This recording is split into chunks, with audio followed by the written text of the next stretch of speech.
Well, today we are going to talk about the preamble to the United States Constitution. So, the preamble is that first paragraph at the beginning of the Constitution that most of us had to memorize when we were probably in sixth grade. So, it went, "We, the people of the United States, in order to form a more perfect union, establish justice, ensure domestic tranquility, provide for the common defense, promote the general welfare, and secure the blessings of liberty to ourselves and to our posterity. Do ordain and establish this Constitution for the United States of America." So let's talk about the preamble. All right, so first we got to go back and review. You remember John Locke, right? The philosopher who talked about equality.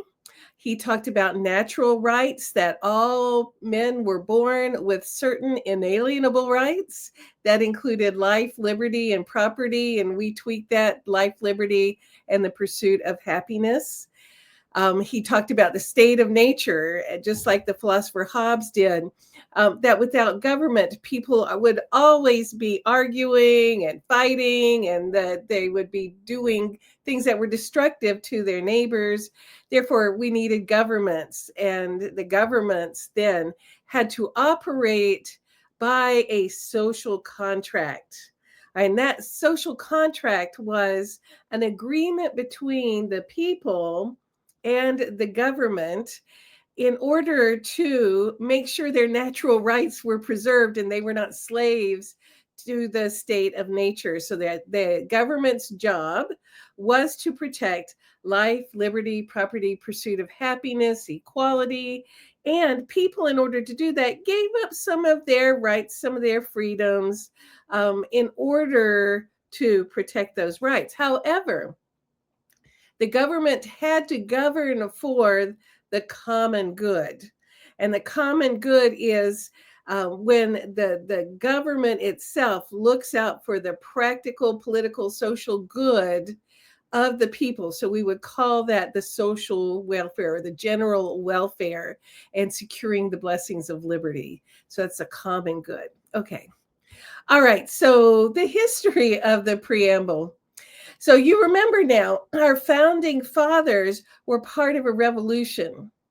You remember they felt that the king had violated the social contract. In fact, the governors he had set over the colonies ruled rather much like despots, and they just did not give people their rights. There was no due process of the law in many of the colonies.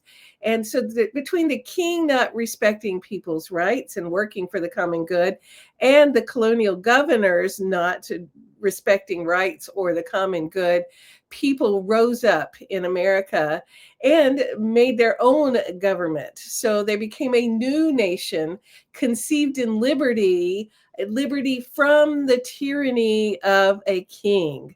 They are no longer being ruled by the despotism of a king.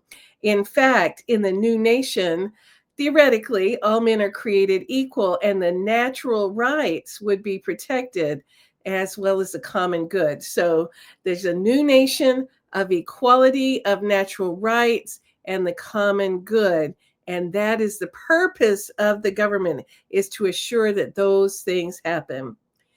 In order to do that, the founding fathers had to invent a new form of government. That they were inventing this. So they had all been studying John Locke and Hobbes and the other philosophers of those days.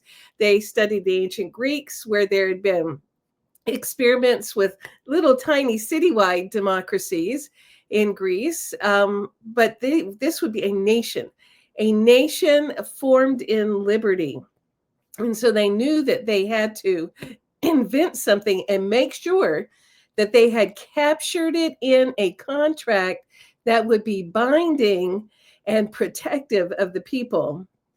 So they needed the contract to be here, binding, and just can't be done away with. It protects the whole country, and it can't be just the only way to change it is to amend it, and the amendment needed to protect that social contract.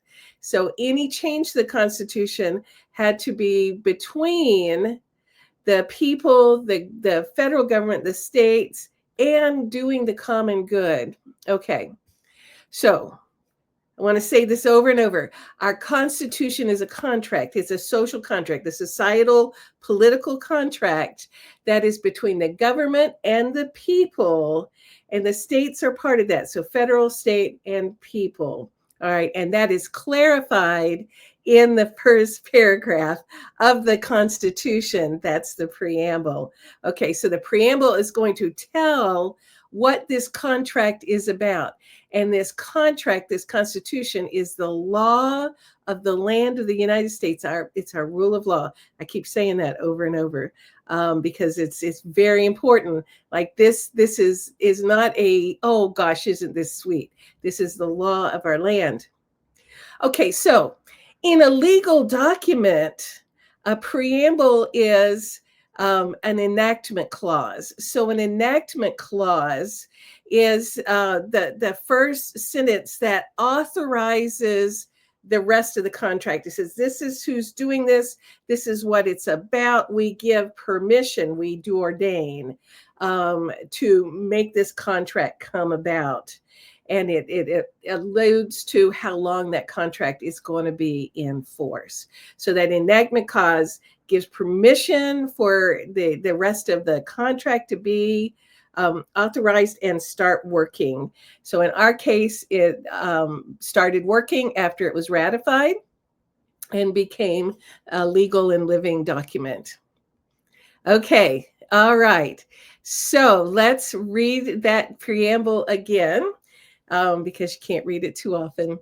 We, the people of the United States, in order to form a more perfect union, establish justice, ensure domestic tranquility, provide for the common defense, promote the general welfare, and secure the blessings of liberty to ourselves and our posterity, do ordain and establish this Constitution for the United States of America. Okay, so now we've got some questions.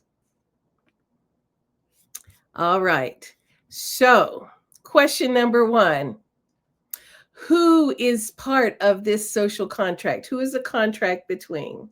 All right, it is between we, the people of the United States. It's not between 13 separate nations. You know, we tried that with the Articles of Confederation, and that was a hot mess. All right. So instead, the states are united to one. We are the people of the United States. We're together. And that is who the contract is being made by and for. All right. This is so important. Like this, America, as you know, was the first nation that was started on the principle of popular sovereignty. So that the popular means people are sovereign. The king is not sovereign. The president is not sovereign. The people, we the people of the United States, we are the highest power of the land. And in this social contract, the Constitution, we are giving some of our power by this social contract, not to a king, not to a president, not to Congress, not to the Supreme Court. We are giving some of our power to the Constitution of the United States. We, the people of the United States, do ordain and establish this Constitution. We're doing it. This is our thing between us and the government, and it is the Constitution is our highest power. Okay. Except for God, we're not going to talk about that. That's settled. All right. Okay.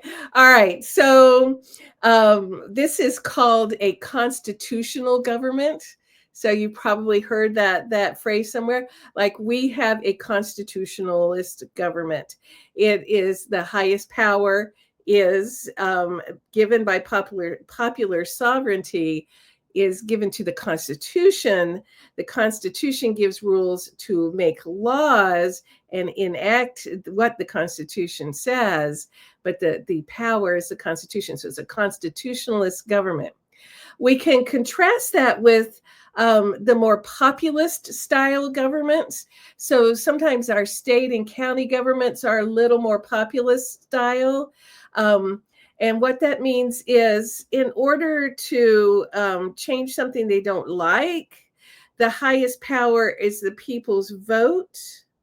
In our case, if we want to change something, the highest power is the Constitution. We gave some of our power to the Constitution. If we want to change the Constitution, we got to go through all the rigmarole of passing an amendment. In a populist style government, like states or counties sometimes, is the people are the highest power. Thus, if they pass a referendum, a constitution can be changed quickly. We saw that in Great Britain with Brexit. So Brexit left the economic union by a referendum where people voted on that. So populist style governments are changed quickly, and sometimes to the regret of the people when they find out what they had voted for in real life didn't work out as well. So that's just the different styles of government. We have a constitutionalist government. Our Constitution is protected by the power we gave it, which means you can only change it by amendment. Okay. All right. So, all right, our next thing is, why are we having this Constitution? All right, it is in order to form a more perfect union. And as you remember, we tried the Articles of Confederation. That didn't work very well. And we sure knew that the British government did not work well for the colonies. So what we wanted was to invent a new union, a new government that would be more perfect than those. It would be strong enough to protect our natural rights, which we'll talk about in the next sentence, but weak enough not to infringe on those natural rights. So there's a tension between protecting and not taking away, like there's strength and weakness built into the Constitution. All right. So what are we going to do with this Constitution and this new constitutional government? The first thing we are going to do is we're going to establish justice.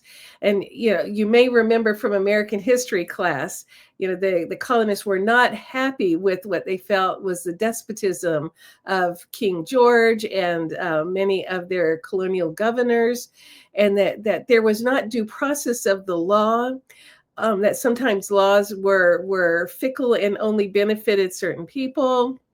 And so in our Constitution, theoretically, one of the major things we are doing is we're going to establish justice. And the articles and the amendments will tell us how we make a just government and society. Another thing we are going to do with this contract is ensure domestic tranquility. And you remember, as we were talking about the natural laws. So by nature, humans are a hot mess and they look out for their own self-interests. And if we had no government, there would always be infighting and lack of safety, and people would be not safe with each other. And so having some form of a government ensures domestic tranquility. We have peace at home. Another thing that this contract will do is provide for the common defense. So just like the natural laws protect us here at home, we are protected from the natural laws because people are a hot mess.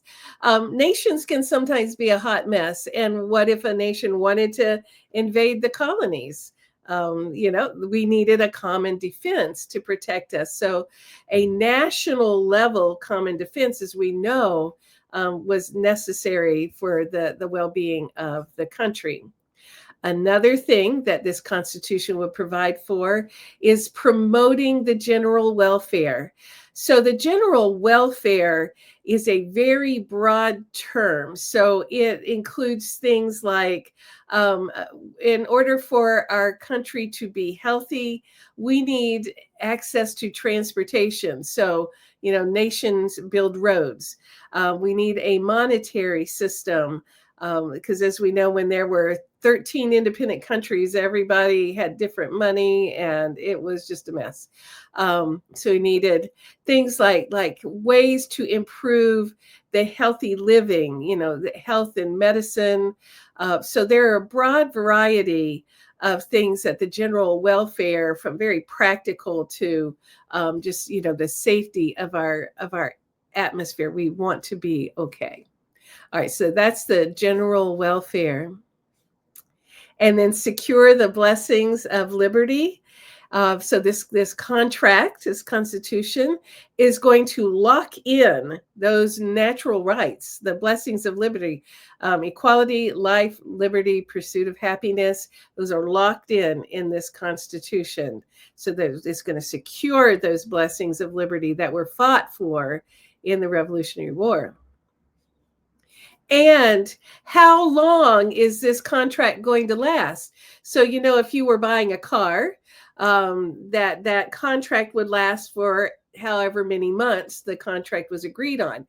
You agree on it, the dealer, the bank agrees on it, everybody's happy. There's a certain number of months that contract is good for. How long is our Constitution good for? It's good to ourselves and our posterity. So, as long as there is posterity in the United States, this Constitution is still in force. It doesn't go away, it doesn't go out of style. It's as a contract that is there.